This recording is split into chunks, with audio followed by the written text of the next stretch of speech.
Good morning, everyone. Judge Winkler, are you there? Yep, there I am. Good. Welcome to the First District Court of Appeals, virtual edition. Counsel, I'd ask you to both identify yourselves and state your readiness to proceed. Good morning, Your Honor. This is Robin Miller on behalf of appellants, cross appellees Donna Johnson, Brian Johnson, and Kathy Pop, and I am ready to proceed. Okay. Good morning, Jeffrey Bird on behalf of the appellees and cross appellants. We are ready to proceed. Okay. Ms. Miller, how much time would you like for rebuttal? 2 minutes, please, Your Honor. Okay. You both have 15 minutes, and you may proceed when you're ready. Thank you. Good morning, Your Honors, and may it please the court. Again, my name is Robin Miller, and I represent the appellants, cross appellees Donna Johnson, Brian Johnson, and Kathy Pop in this appeal.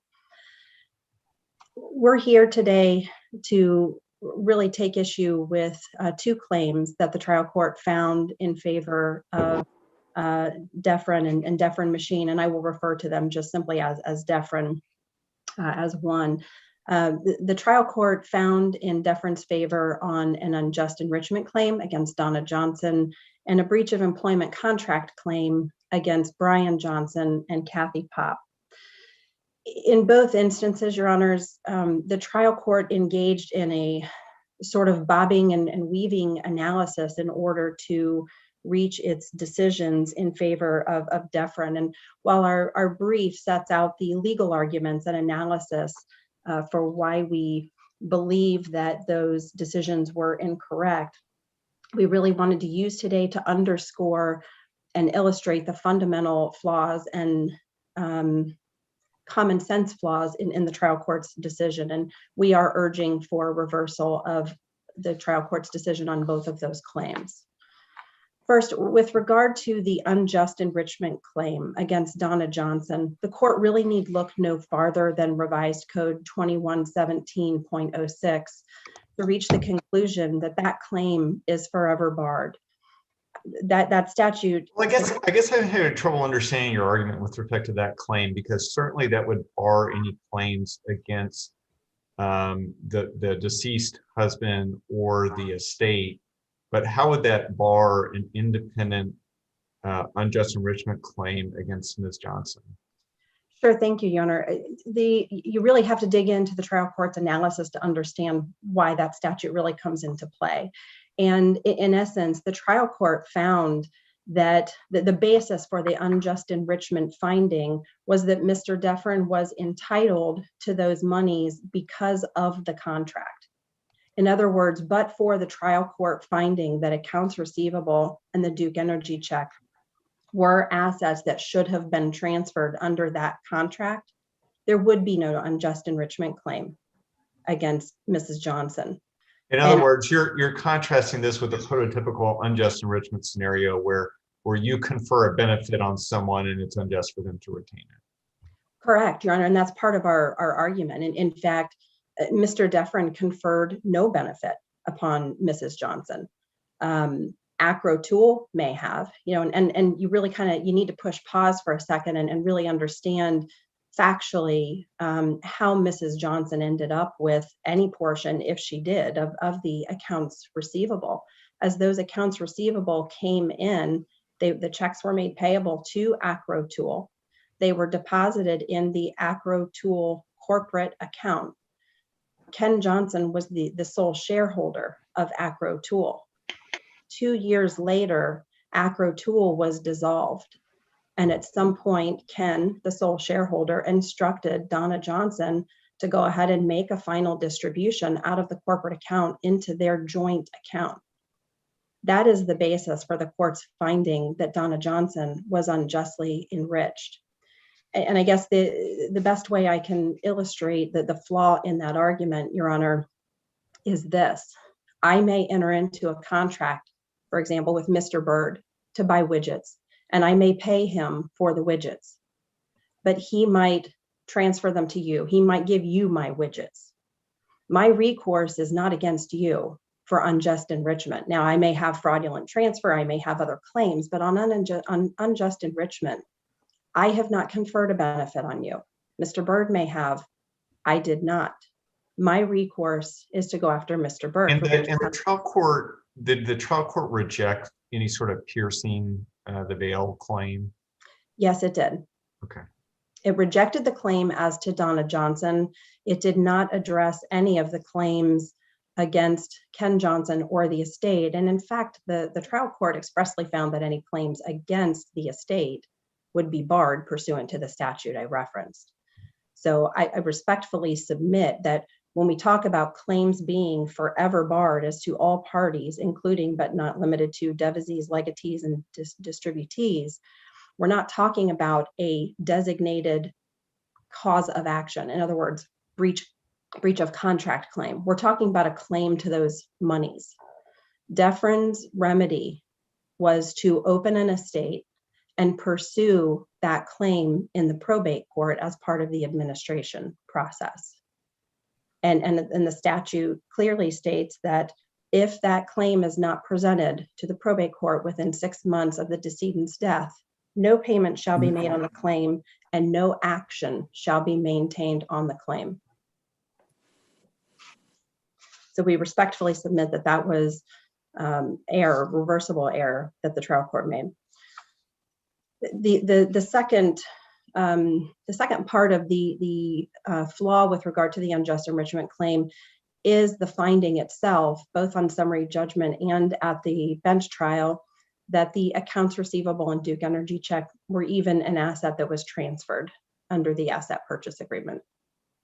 Mr. Deffrin testified at trial that accounts receivable were not anywhere even in his contemplation.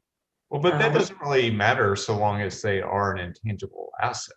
And I thought that wasn't there a stipulation that they were an intangible asset? There was a stipulation that they were an intangible asset. However, the asset purchase agreement transferred all operating assets and listed the assets. There was both a typewritten list of assets and also handwritten assets, both tangible and intangible. And those accounts receivable were not indicated anywhere. And as Mr. Deffrin testified, were not even in his contemplation at the time that he entered the contract. So how the stipulations that accounts receivable are intangible assets? I mean, what do we do with the stipulations in this case? Thank you, Your Honor. The stipulation was just to clarify that it is in fact an intangible asset. The stipulation was not intended to be a stipulation, nor was it a stipulation that intangible assets were transferred. It was merely just to designate that accounts receivable are under the law an intangible asset. Because there's another stipulation that says that $60,000 of the purchase price was allocated to intangible assets. correct. So I guess reading those together, I was a little confused if you all kind of waived that claim because of your stipulations. I appreciate the opportunity to address that, Your Honor. There were a whole host of intangible assets that were in fact identified as being transferred under the asset purchase agreement. Customer goodwill and reputation is certainly the biggest intangible asset that you typically see with an asset purchase agreement, but also the phone numbers, the websites, the other intangibles. And the important part of that is Mr. Deffrin believed, as he testified at trial, that the accounts receivable had a value of about $70,000. Yet he only allocated $60,000 of the purchase price to intangibles. So it doesn't really make sense. If he intended to purchase an intangible asset that is an account receivable, he would have allocated, you would think, maybe $130,000 of the purchase price to that. So that stipulation was in there from our perspective. Or maybe he just thought he was getting a good deal. I mean, you might discount those because when the company changes hands, you might not get all of the receivables. Understood, Your Honor. However, as he testified, the accounts receivables were not even in his contemplation at the time that the parties entered into the contract. So we believe it is evidence that Mr. Deffrin wasn't planning on receiving the accounts receivable. And of course, at the closing, as Mrs. Johnson testified at trial, she had a discussion recognizing that the accounts receivables were not mentioned in the asset purchase agreement, she had a discussion with Mr. Deffren and made a note on the bottom of her closing statements that she had a discussion with Mr. Deffren that she and Ken would receive the accounts receivable that came in for services while Ken owned the business, and any receivables that came to the company after the closing would be Mr. Deffren's. And she testified that conversation happened. Mr. Deffren testified that he didn't recall that conversation. So unless there are other questions on that particular claim. Yes, ma'am, I do have a question on that claim because my understanding is that under generally accepted accounting rules or principles that accounts receivable are considered intangibles. And I think your argument is just because they weren't mentioned specifically that they're not intangibles. Is that correct? No, Your Honor, we do agree that they are intangibles, that it was an intangible asset. Our argument is that Mr. Deffren testified that at the time he was purchasing the assets, he wasn't thinking about accounts receivable. He wasn't contemplating that he would be acquiring any accounts receivable. Thank you. Thank you.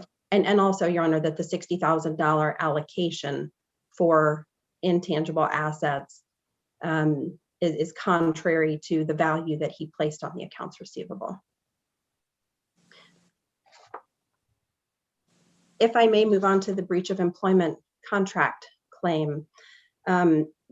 This one is equally befuddling. The trial court started with a correct interpretation of the law, which is that employment agreements, employee handbooks, particularly this employee handbook, did not create any contractual obligations on the part of Brian or Kathy. It contained a provision that the terms could be modified at any time, and also expressly stated that it was not an employee contract.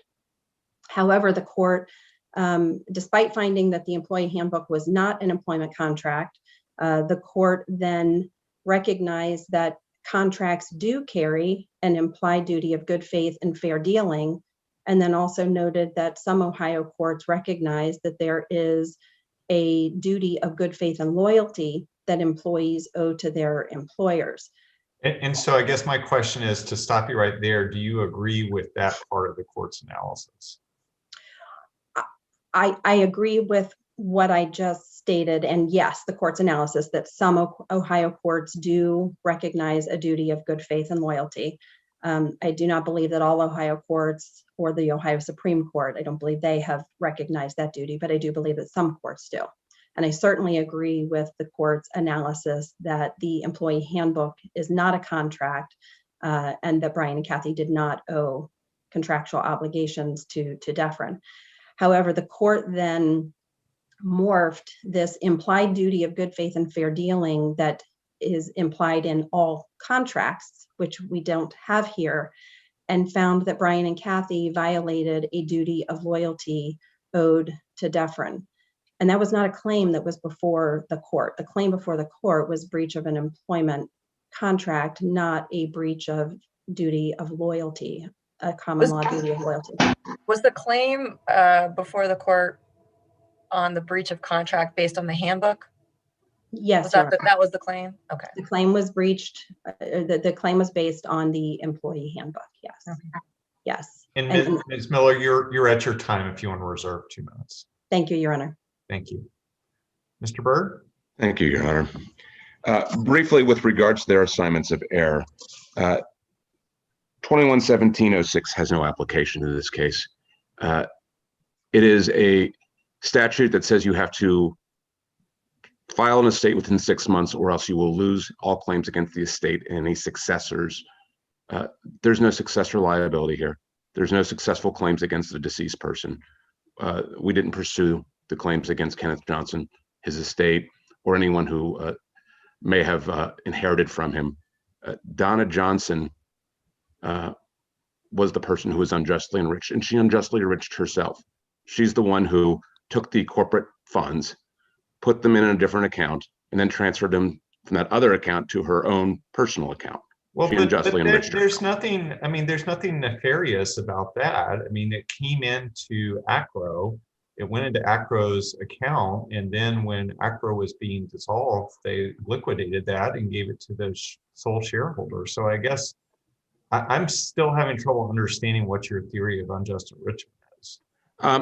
So the unjust enrichment is basically this. It is twofold.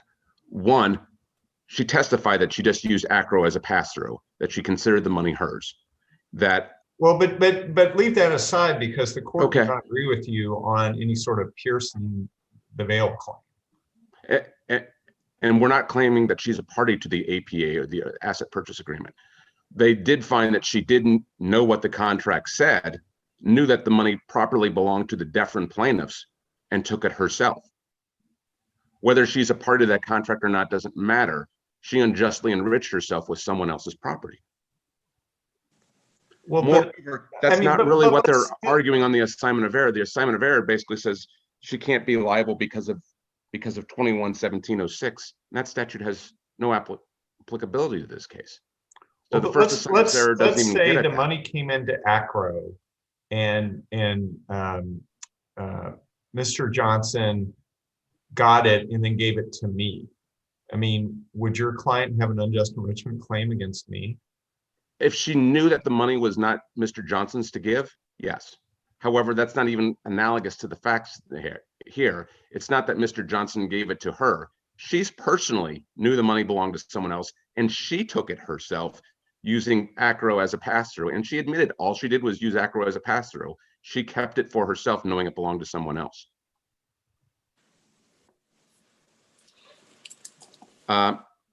Beyond that, I don't think that they've even properly challenged that. They've simply said that this statute is which bars the judgment against unjust enrichment. And it really gets to my second assignment of error on my cross. The court gave no rationale why Donna Johnson was not held liable for breach of contract. When her kids took property from the company that they worked for and kept it for themselves, the court properly found that there is an implied duty of good faith with every employment contract. And when someone is employed, they have a contract with their employer, whether it's express or implied. There is an agreement to provide work in exchange for money. And with that comes a duty of good faith. There was no question that Donna Johnson was employed by plaintiffs when What she was- took. What what was was she her- employed to do? I mean, wasn't She her, was. I'm wasn't sorry. it limited? She was employed to train her daughter on payroll. But I don't think it matters what she's employed to do. I mean, if she was employed to pump gas, if she started taking her employer's money, she's breached that good faith duty. No matter what you're employed to do, you can't take your employer's money and put it in your own personal account. And that's what she did. There's no question she was employed when she did this. There's no question she had a duty of good faith. And there's no question that she breached it. The court specifically found that the taking of that money was unjust, and Donna Johnson did that unjustly. Therefore, she had to have breached her duty of good faith and loyalty to her employer because she did it while employed. And for that reason, prejudgment interest should have attached. However, the court also found that prejudgment interest does not lie with a quasi-contract claim of action. The 10th Appellate District of Ohio agrees with her, but every other court I've found disagrees. The 6th, the 8th, and the 9th Ohio Appellate District say that with unjust enrichment comes prejudgment interest. The federal courts for the Southern District of Ohio, Northern District of Ohio, and Sixth Circuit all agree in interpreting Ohio law that prejudgment interest does attach with unjust enrichment. And it makes sense because unjust enrichment happens out of a transaction, or in this case, a series of transactions. She cashed a number of checks that belong to someone else. And because it's transactional, quasi-contract, it is covered by the statute, 134303A, as opposed to C, and there is no discretion to whether or not to award or not award prejudgment interest. It's mandatory, as Desai versus Franklin, which I cited in the case, says, when it falls under the purview of A, it is an abuse of discretion not to award prejudgment interest. The only discretion the court has is what is the start date of the interest. Unless you have any other questions, that's all I have. No, thank you. Ms. Miller, you have 2 minutes for rebuttal. Thank you, Your Honor. There are just a couple of things that I wanted to address. Mr. Byrd said we did not have a successful claim against the estate and therefore we didn't pursue one. If there was no claim against the estate, then we fail to see how there is a claim against Donna Johnson. Every action she took with regard to the accounts receivable, she took in her capacity as a bookkeeper for the company. She did not take action in her individual or personal capacity, and that's what she testified to at trial. But importantly, and this is why I wanted to slow down and really talk about the facts and how the money came in. The checks came into Acro Tool. She deposited them into the Acro Tool account. Ken was the sole shareholder of Acro Tool. And if there was going to be a claim against anyone after the company, the corporation was dissolved, if there was going to be a claim against anyone to recover those accounts receivable, the claim would have been and should have been against Ken Johnson, which would have been and should have been presented against his estate within the 6 months. And because it wasn't, it's barred. It's skipping a lot of steps to get to unjust enrichment against Donna Johnson when the obvious recourse was against Ken Johnson once the company was dissolved. And that just didn't happen here. And again, I think, Your Honor, the question that you raised is important. If you transfer an asset, does it mean you automatically have an unjust enrichment claim against the other person? No, I respectfully think that you do not. Finally, with regard to the employment contract against Donna Johnson, the court found, and I do think correctly, that none of the appellants, cross appellees, had employment contracts, and there was no claim for duty of good faith and loyalty that one owes to the employer. That just simply was not pled and was not tried. And with regard to the prejudgment interest, the court certainly did have the discretion. And while there may be courts that recognize that it automatically attaches, this court has not. So this court is not bound to follow that. So thank you very much. Thank you, Ms. Miller. Thank you both for your arguments today. The case will be submitted and we'll get out a timely written decision. Thank you. Thank you, Your Honor.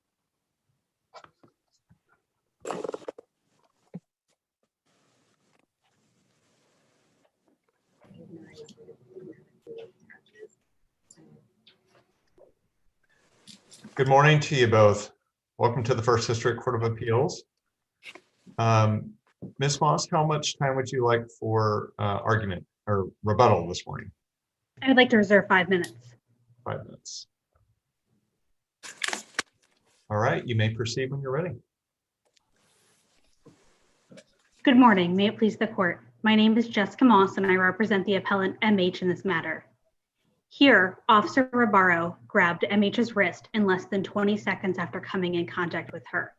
Officer Higgins, who was the only other officer present with Rebuttal prior to and during the seizure, did not know why MH was being arrested. I'm going to focus on the first 2 assignments of error, and for the second, specifically the obstruction and the resisting arrest charges.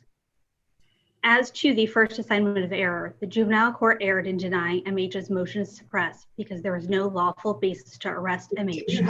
Can you help me with your motion to suppress? Because typically when you're trying to get something suppressed, it's evidence, it's statements, it's something like that. And I'm having trouble understanding what your theory is for suppression here. What should the court have suppressed? Here, the court should have suppressed anything that occurred after this illegal seizure and excessive force by Officer Rebuttal. So it's the actions as well as the resulting charges afterwards, which would be all of the charges. Wouldn't that be more appropriate for a motion to dismiss or something like that?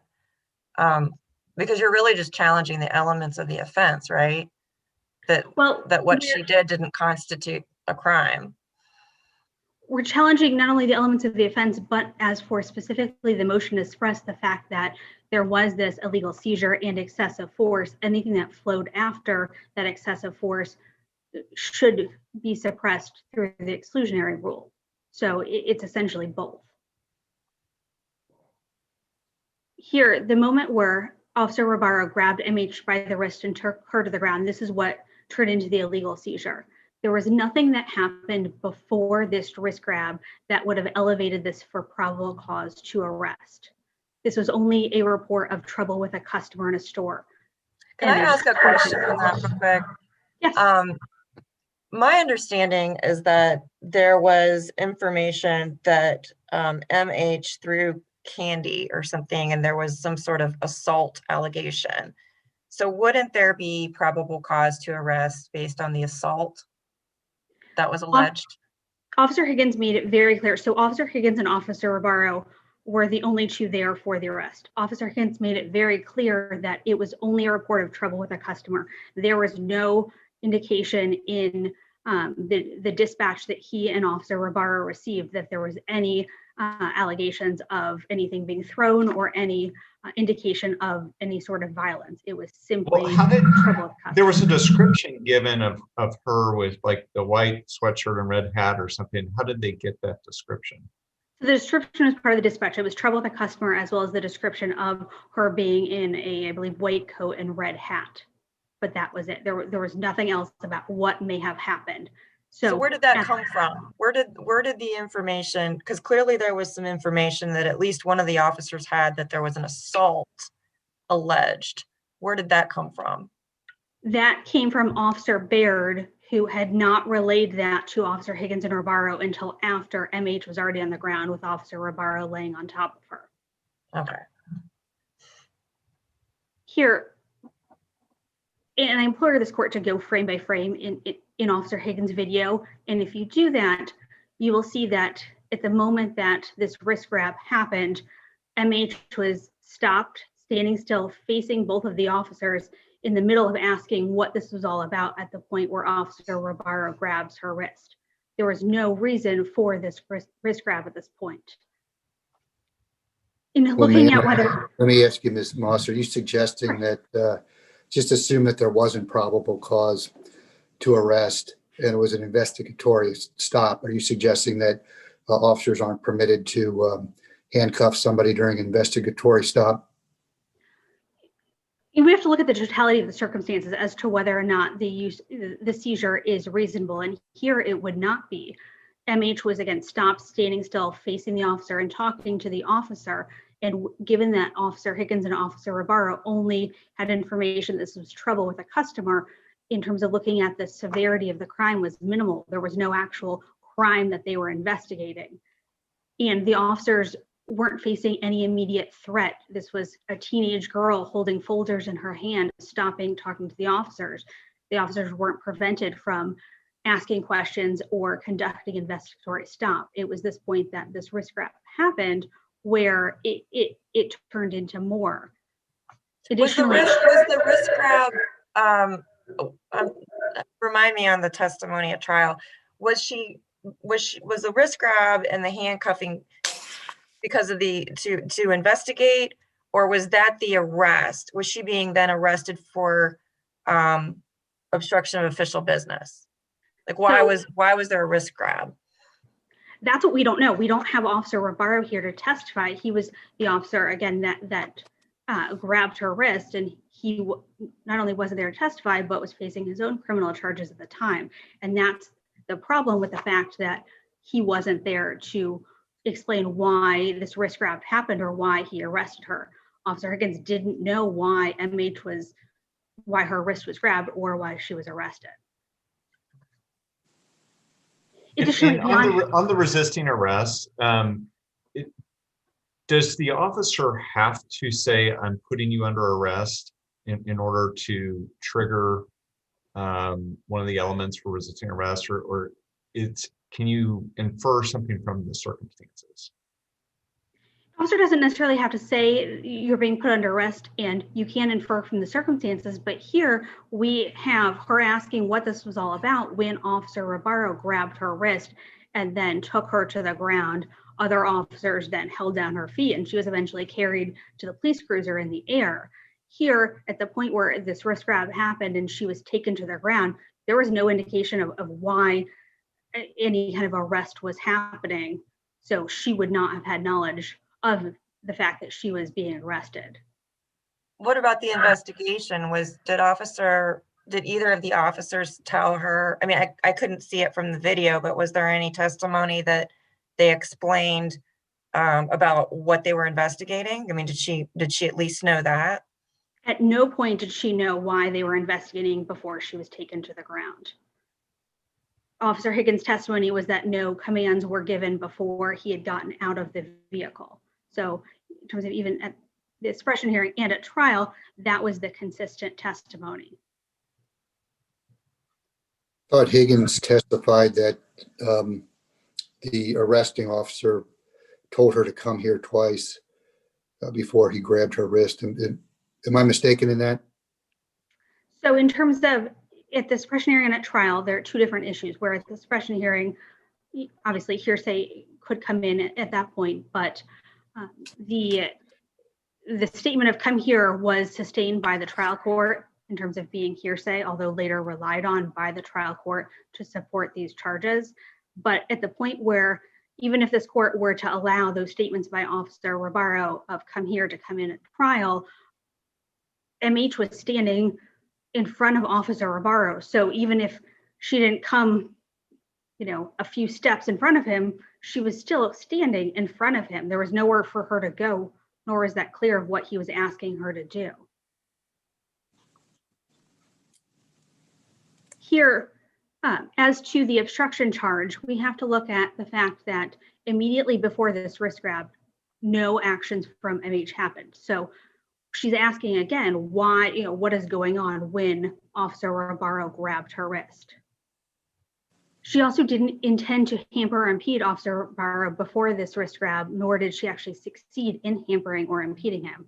This all happened within 20 seconds of Officer Rebuttal and Officer Higgins coming in contact with MH, and it was only a matter of seconds before Officer Rebuttal grabbed her wrist. There was no substantial stoppage of Officer Rebuttal's investigation. He, again, took this to a further extent and used excessive force in grabbing her wrist. He could have asked her what was going on to determine whether or not there was actual criminal activity happening, since the only report was trouble with a customer in a store.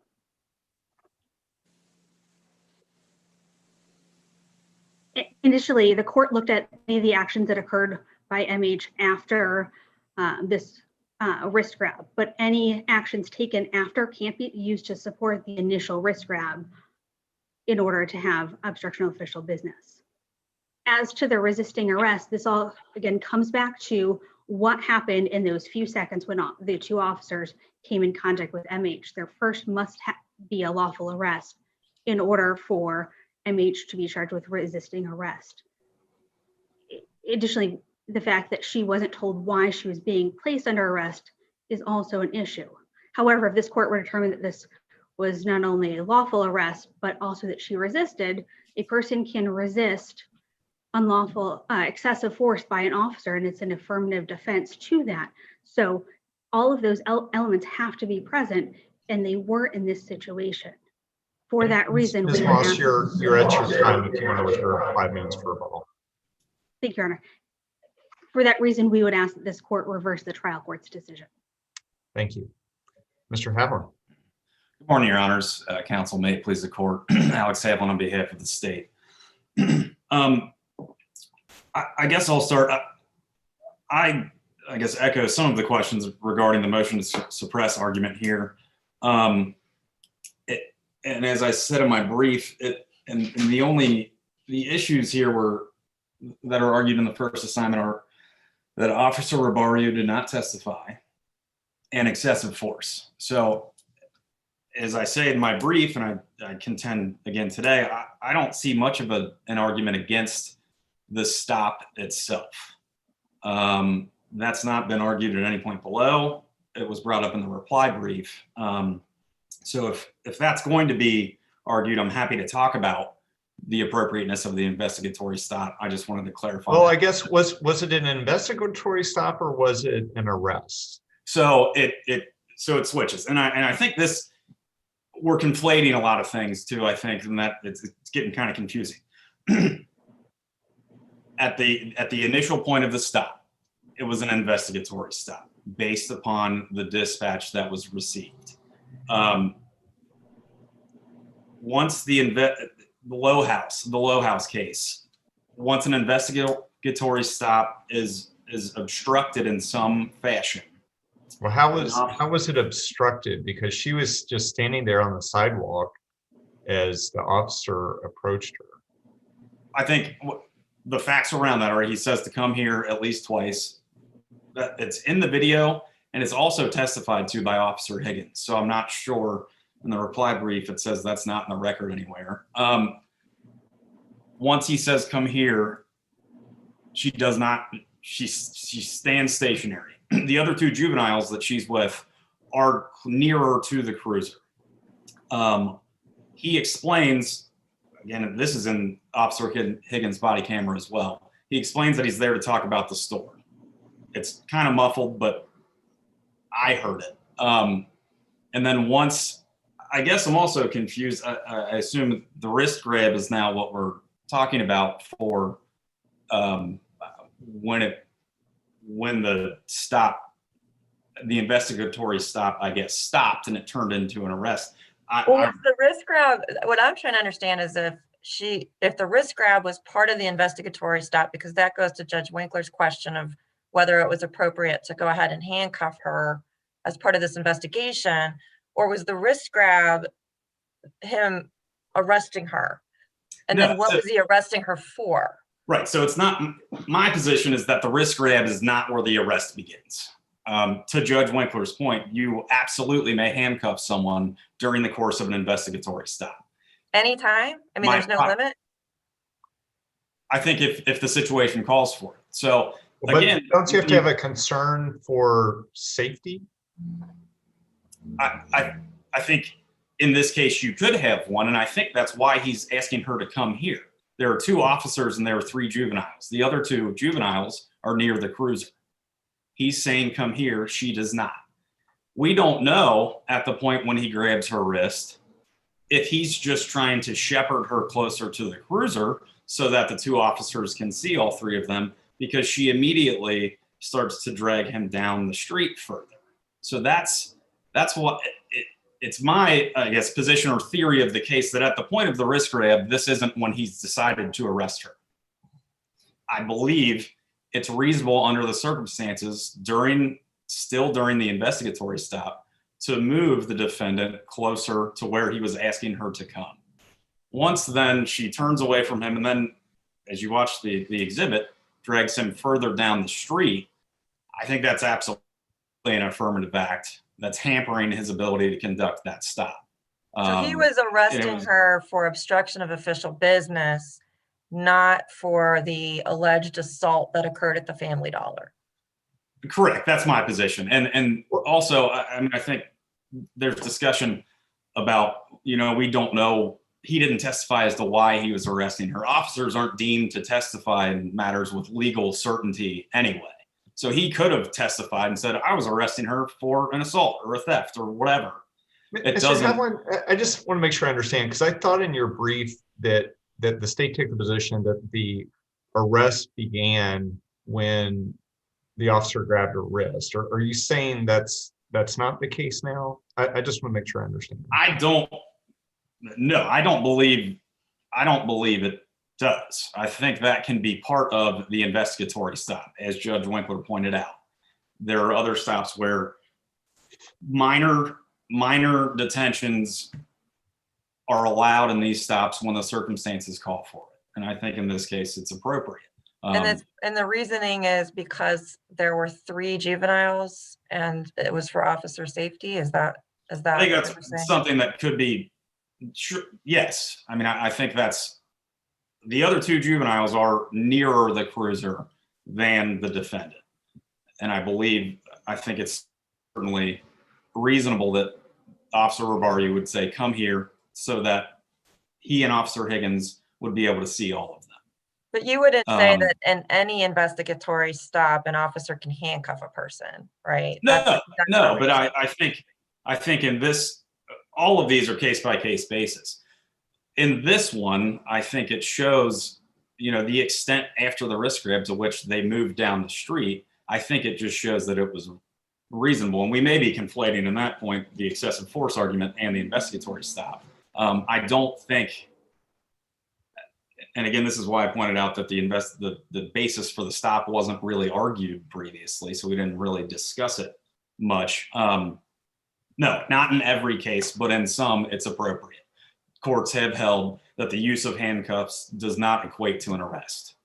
And I would argue in this case, the wrist grab also is not equating to an arrest.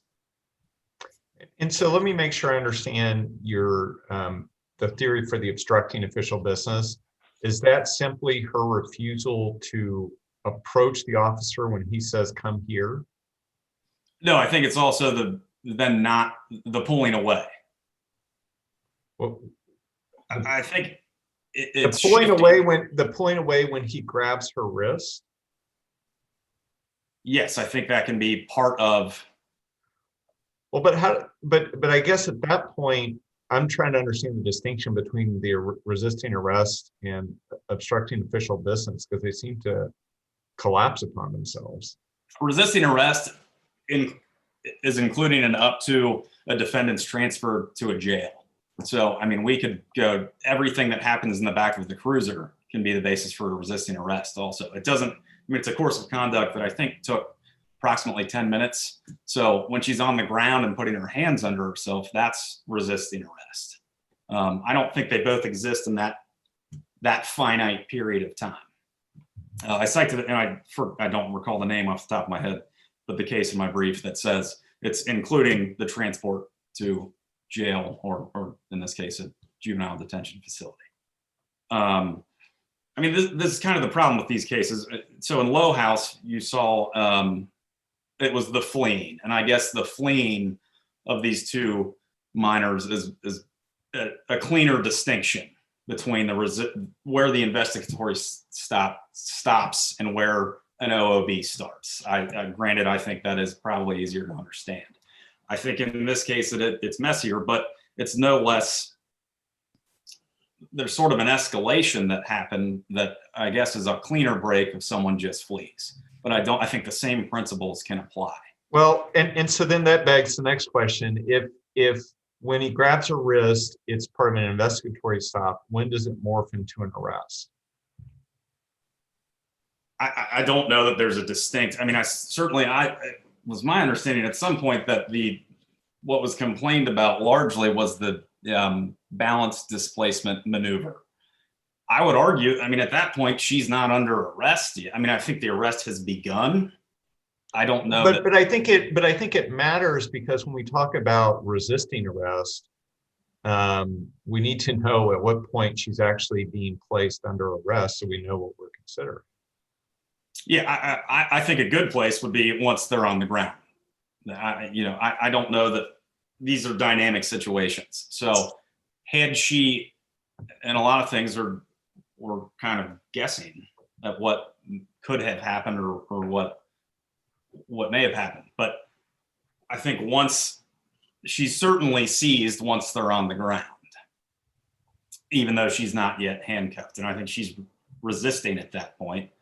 I think if we're looking at the elements of resisting arrest, I think we're maybe looking at a different. But I think part of the problem and part of the confusion is the officer never says you're being placed under arrest. I don't know that. What's that? I don't know that. Sorry, as was discussed before, I don't believe he has to say you're under arrest. Yeah, I'm not suggesting that he does, but I think that's part of the confusion, because it's not clear why he grabbed her wrist. And like looking at it from her vantage point, the officer comes up and almost simultaneously grabs the wrist. So I think it's somewhat understandable that she's, thrown off by that, because I'm not sure if I were in her position, I would have anticipated the officer was going to grab my wrist. And Sure. if the officer had said, I'm placing you under arrest for what happened at the Family Dollar, then that I think changes the complexion of what happened afterwards. I guess just to ask a question by means of clarification, are we talking about in terms of a motion to suppress or sufficiency of the evidence? Sufficiency of the evidence. I think in Barnes, we said a defendant's knowledge is not part of the affirmative defense of resisting arrest. If that's what if we're saying that she was justified in using and pulling away, this court in Barnes said that her personal knowledge is not part of that defense. So again, the manner in which this happened it's not as distinguishable as some of the previous cases, but I do think the rule stands. Sorry, one moment.